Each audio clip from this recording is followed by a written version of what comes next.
दोस्तों नमस्कार, मैं हूं आलोक पाठक और आप देख रहे हैं खबर दस्तक। बजट भाषण का बहिष्कार कर दिया समाजवादी पार्टी और विपक्ष ने। जी हां, इस वक्त की बड़ी ब्रेकिंग खबर यह है कि 2025-26 के बजट भाषण का बहिष्कार कर दिया है समाजवादी पार्टी के सांसदों ने अपने नेता अखिलेश यादव के नेतृत्व में, और विपक्ष ने भी बड़ी संख्या में बहिष्कार किया है। क्यों किया है, इस मौके पर अखिलेश यादव क्या बोले हैं, पहले आप सुनिए फिर मैं बताता हूं।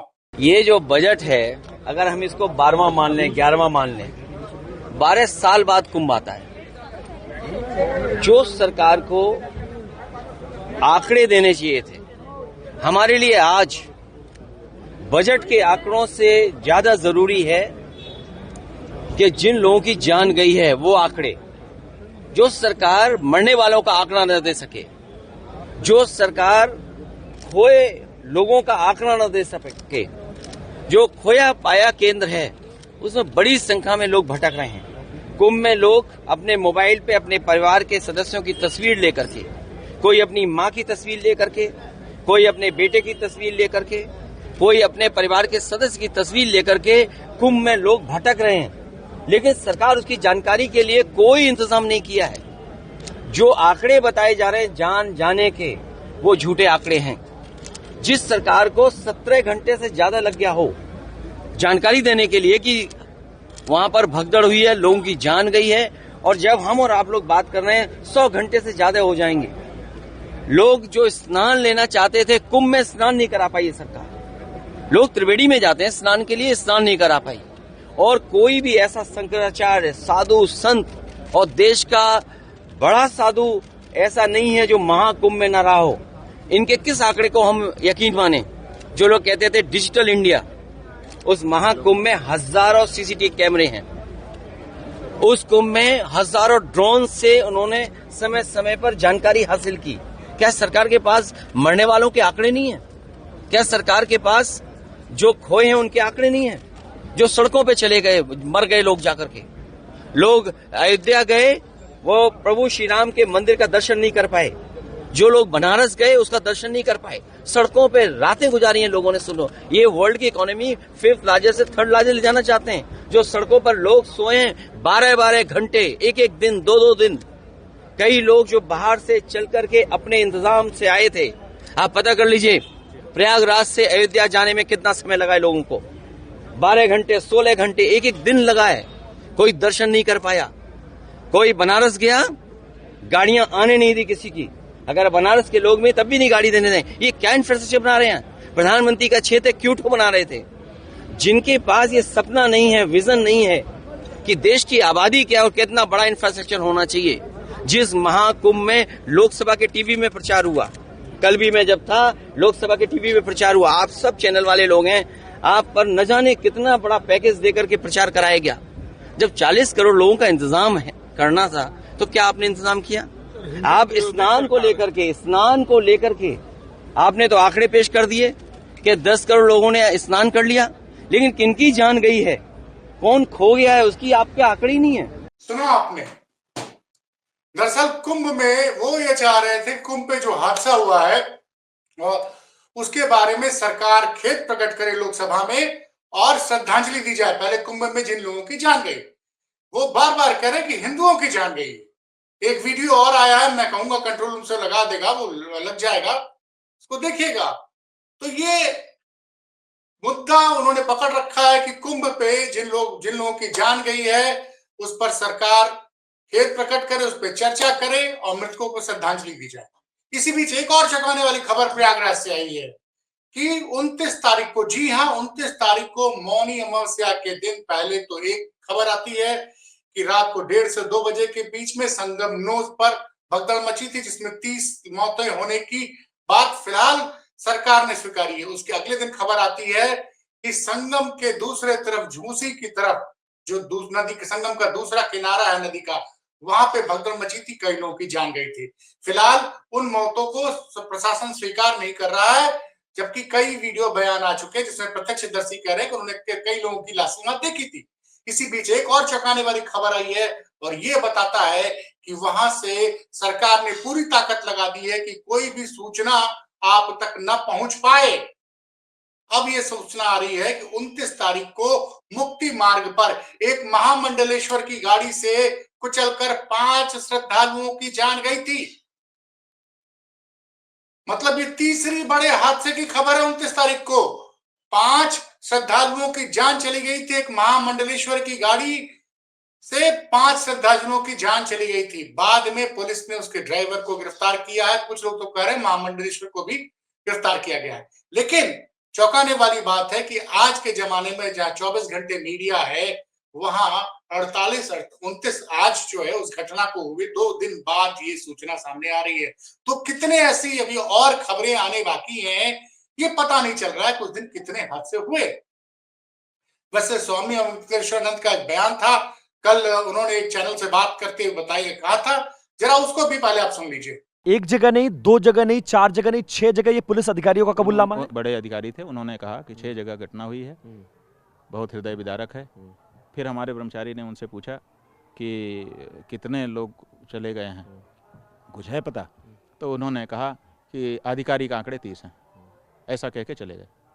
लेकिन कितने लोग मारे गए हैं? आपका इंटेलिजेंस क्या कहता है? आधिकारिक शब्द बोल करके जो बताया, एक अधिकारी की अपनी मजबूरी होती है। जिस तरह से उन्होंने कहा कि आधिकारिक आंकड़े 30 हैं, ऐसा कह के चल पड़े। इसका मतलब क्या पता चला? इसका मतलब है कि वो अपने भाव भंगिमा से वो बता रहे थे कि आंकड़ा ये औपचारिक आंकड़ा ये है, लेकिन और ज्यादा मौतें हैं। ये सुना आपने, वो कह रहे हैं कि उनको एक पुलिस अधिकारी ने बात बताया था कि 6 जगह हादसे हुए थे। 3 की सूचना तो आई है, 3 और कहां की है? इसीलिए कह रहा हूं, ये सरकार, उत्तर प्रदेश की सरकार सूचनाओं को हर तरह से दबाने की कोशिश कर रही है। और इसीलिए कल मीडिया में के रिपोर्टर से भी पुलिस और प्रशासन की झड़प हुई थी। अब का बजट पे आते हैं। बजट में जो पूरा फोकस है इस बार मोदी सरकार को बिहार को लेकर है। बिहार में कुछ छोटी मोटी घोषणाएं हुई, ऐसा भी नहीं कि बिहार के लिए कुछ क्रांतिकारी घोषणाएं कर दी गई है। अब बिहार का एयरपोर्ट आप बड़ा करेंगे, इससे बिहार की जनता को क्या फायदा होगा? कुछ और भी चीजें हैं, जो भी घोषणाएं हैं वो बिहार को लेकर है। लोगों को बड़ी उम्मीद थी कि इनकम टैक्स में कुछ छूट दी जाएगी। सरकार ने अगले साल के लिए भी इनकम टैक्स की दरों में कोई बदलाव नहीं किया है। हाँ, एक बदलाव जरूर हुआ है, कर्जा अब ज्यादा ले सकते हैं किसान क्रेडिट कार्ड की लिमिट बढ़ा के 3 लाख से 5 लाख कर दी गई है। कमाल की सरकार है। जब सत्ता में आए थे तो कहे थे कि हम बजट किसानों की आमदनी दोगुना करेंगे। आमदनी तो दोगुना नहीं करा रहे हैं। वो किसान क्रेडिट कार्ड जो उन्होंने बांट रखा था, जिसकी लिमिट अब तक 3 लाख थी, उसको बढ़ाकर 5 लाख किया जा रहा है। तो कुल मिला जुलाकर फिर बजट में वही चुनावी बजट है, चूंकि अगले साल आप जानते हैं इसी साल अगस्त सितंबर में बिहार में चुनाव है, तो बिहार के लिए कुछ बड़ी घोषणाएं कर दी गई हैं। और कुछ लोगों की चर्चा थी किसान सम्मान निधि बढ़ा के 6,000 से 12,000 कर दिया जाएगा। लेकिन अब तक जो बजट आया है उसमें ऐसी कोई घोषणा नहीं है। मिडिल क्लास को भी कोई राहत नहीं दी गई है। कुछ लोग ये दावा कर रहे थे कि पेट्रोल और डीजल में कुछ सरकार अपने टैक्सेस कम करेगी, ऐसी कोई घोषणा नहीं हुई है। तो कुल मिला जुला के ये चुनावी बजट है। किसान की आमदनी दुगनी करने का वादा करने वाली मोदी सरकार ने क्रेडिट कार्ड, किसान क्रेडिट कार्ड, मतलब आप पढ़ रहे हैं कि किसान क्रेडिट कार्ड के कर्ज में से आज जाकर कई लोगों ने जान भी ली है। अब उस क्रेडिट कार्ड की लिमिट 3 लाख से बढ़ाकर 5 लाख कर दी गई है। इस पे का फोकस नहीं हो रहा है कि किसान को कैसे अपनी फसल का उचित मूल्य मिले।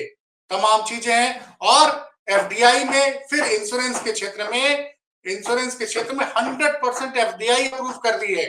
मतलब विदेशी इंश्योरेंस कंपनियां अब भारत में 100% एफडीआई कर सकती हैं। तो कुल मिला जुला के कि हर चीज को विदेशी कंपनियों के लिए खोल दो। आम जनता को इस बजट से फिलहाल कुछ भी मिलता हुआ नजर नहीं आ रहा है।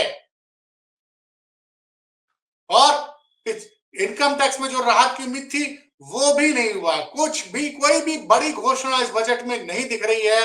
और नहीं ये दिख रहा है कि जो बेरोजगारी उसको दूर करने के लिए सरकार का क्या रोड मैप है। और बिहार की भी अगर आप बात करते हैं तो बिहार में सबसे बड़ी समस्या बेरोजगारी है। तो बेरोजगारी को दूर करने के लिए क्या है? अच्छा, आप जो है बिहार में उद्योग कौन से लगाए जाएंगे इसकी बात आप नहीं कर रहे हैं।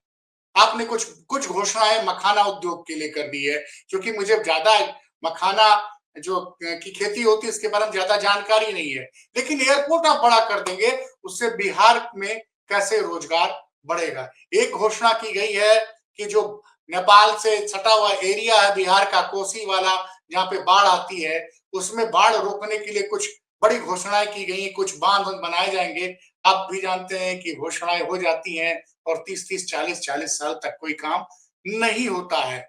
और इसी बीच एक जरा ये वीडियो देखिए, अभी तक 2 दिनों तक योगी जी लखनऊ में थे, कल उन्होंने अयोध्या का हवाई दौरा किया और सबसे चौंकाने वाली बात है जो अखिलेश यादव के बयान में आपने सुना था कि वो एक बार जरा अखिलेश यादव का बयान आप फिर से सुनिए, फिर मैं आता हूं। कुंभ के लिए न जाने कितना बजट खर्च किया गया होगा। विज्ञापन चल रहे हैं, बुला रहे हैं लोगों को, 40 करोड़ लोगों को बुलाने का लक्ष्य था। ये डिजिटल महाकुंभ होगा। आप सोचिए, जहां पर डिजिटल कुंभ में सीसीटीवी लगे थे, क्या इनकी जानकारी में नहीं है? जो आपने आसमान में उड़ाने का काम किया था ड्रोन्स का, क्या आपको जानकारी नहीं है? तो ये बजट अपनी जगह है, लेकिन कुंभ महत्वपूर्ण है जहां पर लाशें गई हैं और हिंदुओं की जान गई है। सरकार को जागना चाहिए, हिंदुओं की जान गई है, जो खो गए हैं, जिन्हें ढूंढने के लिए सरकार को कदम उठाने चाहिए। मैंने पहले भी कहा था कि सेना को दीजिए इंतजाम को, क्योंकि इंतजाम में सरकार फेल हुई है। सरकार केवल बुलाने में रही, इंतजाम में सरकार नहीं रही।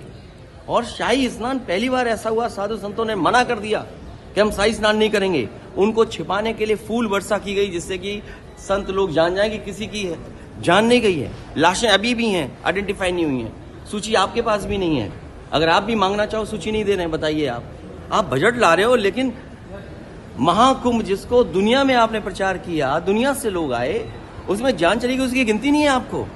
आप रुपए की गिनती यहां कर करके बताना चाहते हो। ये बजट मायूस ना करे, लेकिन सबसे बड़ी बात है, कुंभ में जो लोगों की जान गई है वो प्राथमिकता है समाजवादी पार्टी की। सुना आपने। और योगी आदित्यनाथ फिर प्रयागराज पहुंच गए हैं, उन्होंने फिर हवाई दौरा किया है और अब से कुछ देर बाद वहां उपराष्ट्रपति भी पहुंच रहे हैं। क्या आपके हिसाब से ऐसे समय में जब सैकड़ों परिजन अपने वो लोग जो उनसे मेले में गायब हो गए थे उनको ढूंढ रहे हैं? दैनिक भास्कर का आंकड़ा था कि 1500 लोग गायब हुए हैं और इनके परिजन अपने गायब हुए परिजनों को ढूंढ रहे हैं लगातार। और उत्तर प्रदेश सरकार का न्यायिक आयोग कल ही पहुंचा है वहां पे जांच करने के लिए। तो क्या ऐसे समय में, जबकि स्थितियां अभी सामान्य नहीं हुई है, घटना को बीते अभी 72 घंटे भी नहीं हुए हैं, तो ऐसे समय में क्या उपराष्ट्रपति को वहां आना चाहिए था और मुख्यमंत्री को क्या उनकी अगवानी के लिए जाना चाहिए था? क्योंकि मैं इसलिए कह रहा हूं कि फिर से वीआईपी प्रोटोकॉल लगेगा, फिर से रास्ते बंद होंगे। और ये बातें मैं इसलिए बता रहा हूं कि 27 तारीख को जब अमित शाह देश के गृह मंत्री आते हैं, उसके बाद तमाम पैंटून ब्रिज बंद कर दिए जाते हैं और वो संगम स्नान करने के बाद मेला क्षेत्र में तमाम साधु सन्यासियों के आश्रमों में जाते हैं। उस दौरान 4-5 घंटे तक पूरी एरिया को सील कर दिया जाता। उसके बाद से ही परेशानियां बढ़ी और 27 तारीख से खबरें आने लगी थी, जिसकी वजह से प्रेशर बढ़ा और 29 तारीख की सुबह हादसा हुआ। तो फैसला आप कीजिए कि अभी घटना को बीते 72 घंटे भी नहीं हुए और उपराष्ट्रपति वहां पहुंच चुके हैं और मुख्यमंत्री फिर से एक बार प्रयागराज पहुंचे हैं। और जो अखिलेश यादव ने कहा कि बार बार तो वो आए हैं प्रयागराज, बार बार रिव्यू किए हैं, उसके बाद भी हादसे नहीं रुके हैं। देखते रहिए खबर दस्तक। कोई इंपॉर्टेंट अपडेट आएगी तो मैं आपके सामने लेकर जरूर आऊंगा। बहुत बहुत धन्यवाद।